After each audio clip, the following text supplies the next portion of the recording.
Sahakar Sahakar Sahakar Sahakar. Right and duty of members. अब associate member shall have right to contest the elections, जो बार बार मैं बोलता हूँ 79A में सब आया है।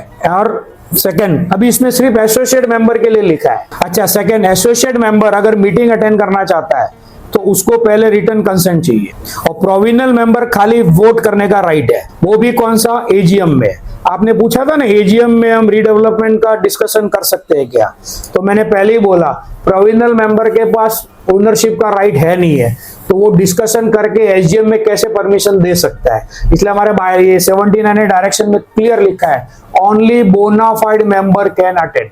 तो बोनाफाइड मेंबर कौन हुआ, मेंबर्स, मेंबर के एब्सेंट में जॉइंट मेंबर्स, और उसने अगर एसोसिएट मेंबर को परमिशन दी है, दैट्स ऑल। तो इसीलिए प्रोविजनल मेंबर को परमिशन नहीं है, क्योंकि उनको कुछ ट्रांसफर करने का अधिकार ही नहीं है, और वो अधिकार मीटिंग में जाकर यूज कर रहे हैं। तो ये लॉ आया ट्रांसफर ऑफ प्रॉपर्टी एक्ट से।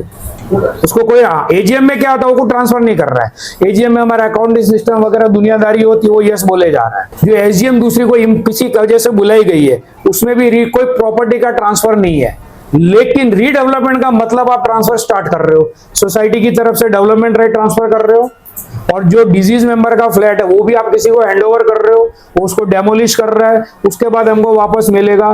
तो हमने डेवलपर का थर्ड पार्टी राइट क्रिएट किया, तो थर्ड पार्टी राइट क्रिएट का अधिकार प्रोविजनल को है ही नहीं, इसलिए उसको एजीएम में परमिशन नहीं होती है।